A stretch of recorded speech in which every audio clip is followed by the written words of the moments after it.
Oh hey, it's Matty P. Lovely day on the Bruce Peninsula. I'm hanging out on the Saugeen River right now. I actually wasn't planning on shooting any Earthly Eats content in particular. I was just taking pictures of frogs, leopard frogs I believe. There's tons of frogs hanging along the riverbank and wanted to try out this sweet new lens. But as I was hiking back up to the car, up this huge sand dune, I noticed a very grape-like looking plant. And it's ironically called the Riverbank Grape. So I've seen this grape around before. It grows a lot of places. It's very common in North America. I never really messed with it because the grapes look so small. They're almost blueberry sized. They're really tiny. And I've heard they're actually not very sweet. They're pretty sour. Birds tend to eat them a lot more than humans. I've heard that you can do jams and jellies and that kind of stuff with it. I'm not going to really do that. I'm just going to try to grab some, harvest some, crush them up, and try them in a drink just to taste it. So anyway, let's go have a look at the plant real quick. So hanging out in this beautiful spot, Saugeen River, there's an amazing waterfall at the end of it down that way, and it empties out right into Lake Huron. So a sweet sand dune. Froggies everywhere, and don't skip leg day when you're climbing back up because it's pretty steep and slippery. But this is the vine.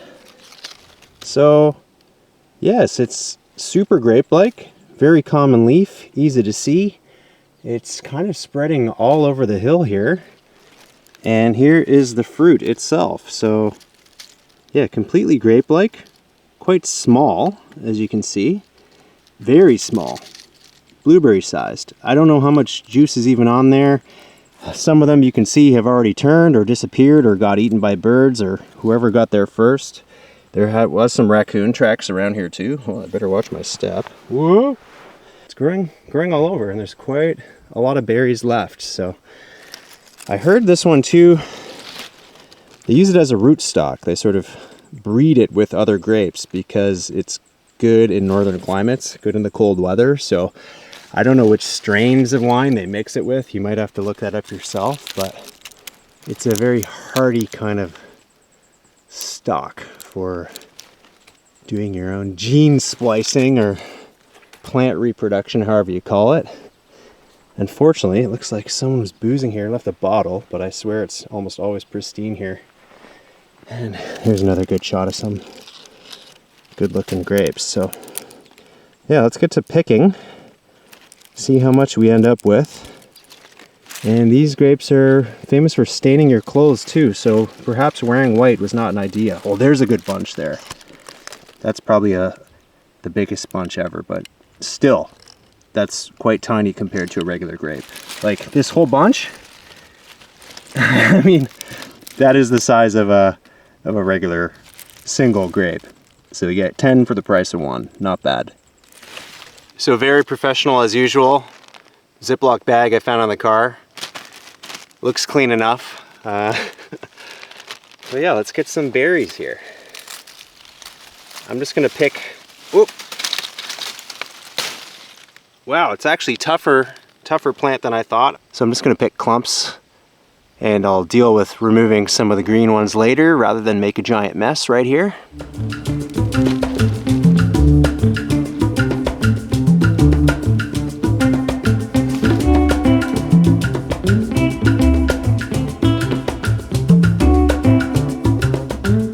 Ooh, I see a good clump right there. That's a nice looking one. Oh yeah. So yeah, grape leaf, very similar to grapes that I used to grow. I used to have grapes on my property at home in Toronto, but I stopped growing them because they're actually such a mess. If you don't keep on top of them, they fall all over your yard and it just becomes this stained destruction. And you get lots of animals too. So anyway, no more grapes, so we'll just deal with wild ones.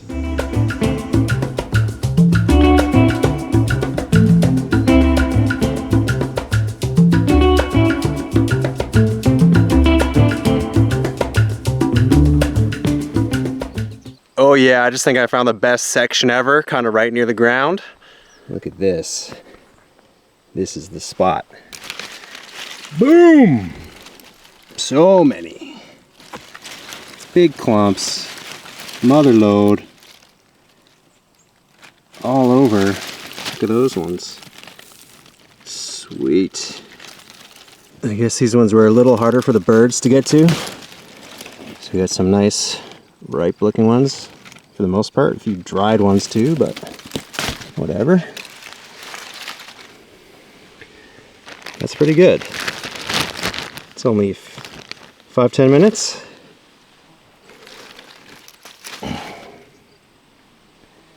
Hell yeah. Alright, so this is what we got after about 5-10 minutes. So very quick, very easy to harvest, all very accessible. And I'm just gonna head back to the cottage and start crushing them up. I think I'm just gonna mix them with some soda water. Keep it really extra simple today.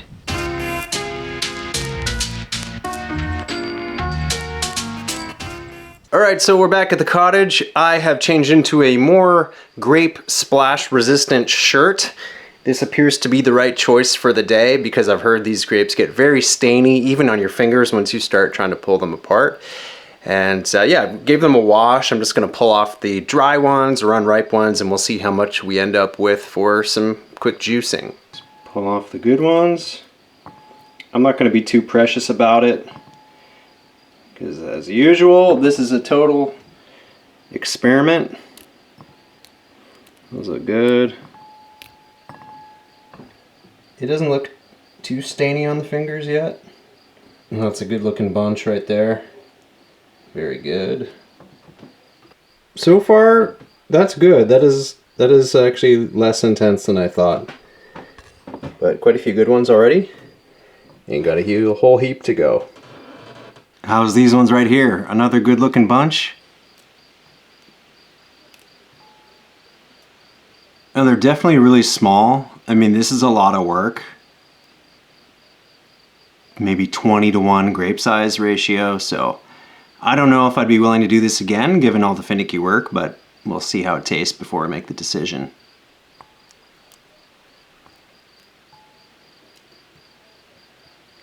These are probably the biggest ones I've got, and they're still tiny, you know, medium-sized, blueberry-sized.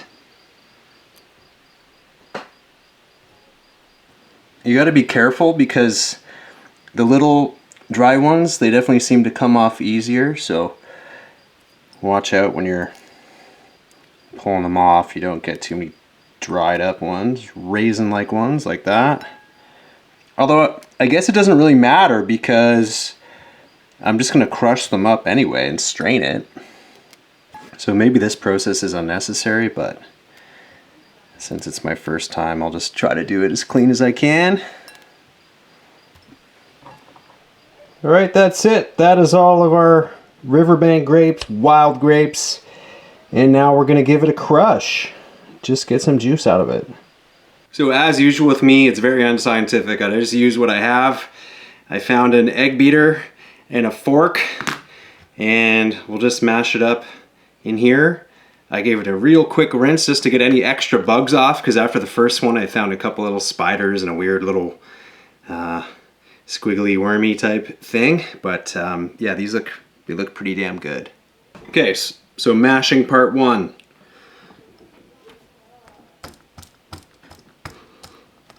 I don't know, this thing is actually almost too soft, so I think it's time to call in the fork. That's going better. Okay, here we go. So, I'll try to do it so you can see. They're quite small, and there's not even a ton of juice in them because there's a seed inside, and the seed is pretty damn big for the size of the grape. So, let me pull out a seed here, if I can. So even though the grapes are, you know, 10 times smaller or 20 times smaller than a regular grape, the seed is almost the same size, so yeah, you definitely don't get a lot out of it.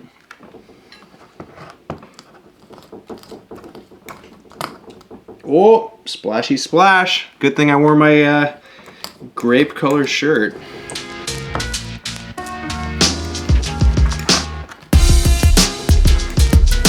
So after a really quick mash, still not a whole lot of juice, but we'll keep going because that was a very quick rough one.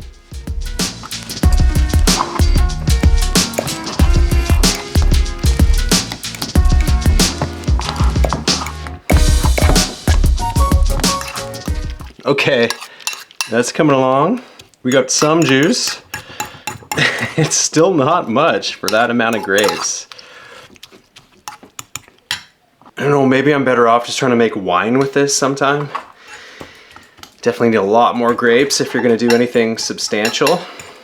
I'm gonna just mix a little bit of water in first to try and pull some of the liquid out and see how that goes.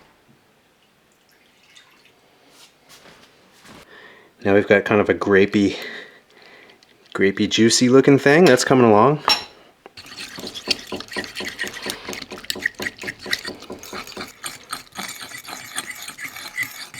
So I think that's good enough for me. I think I've pulled out all the juice that's gonna come out.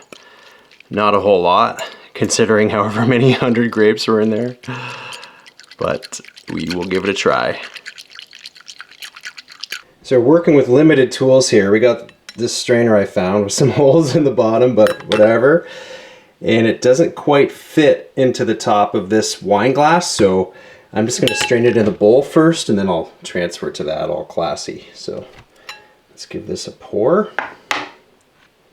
It looks cool. The color is great. Whoa.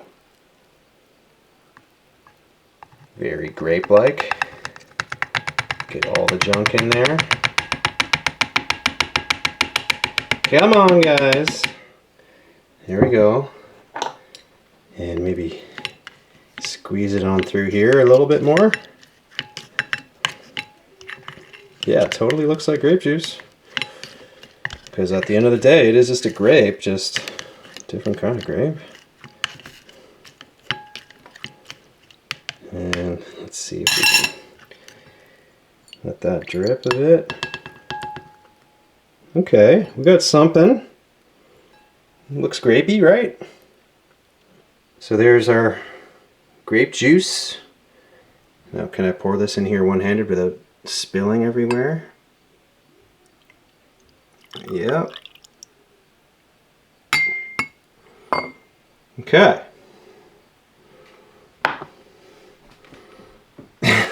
Not a whole lot. So first things first, we'll just try it straight up on its own. I know it's going to be sour, but we'll try anyway.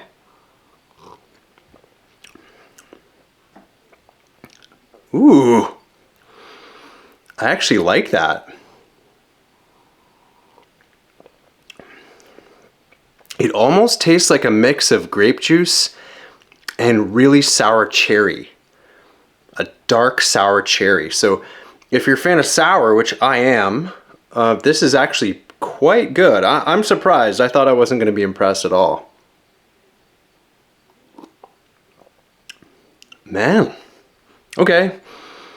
I really thought that was kind of going to be a fail and not worth it, but I'm going to mix the just soda water in. I was thinking of it more as a spritzer just to spice it up a bit, and we'll see how that tastes. So I literally just went to the gas station, bought some Perrier. This is what I was thinking, because I really wasn't sure how much juice I was going to get. So I thought maybe as a mixer would be really good. Because who doesn't like sparkling grape juice? Ooh, the color's good, isn't it? Sweet. A little bubbly up at the top. Interesting. So it's got a great color. It still remains pretty dark even with, I don't know what the ratio is, maybe a 10-to-1 soda to grape juice. But let's sample this and see how it is.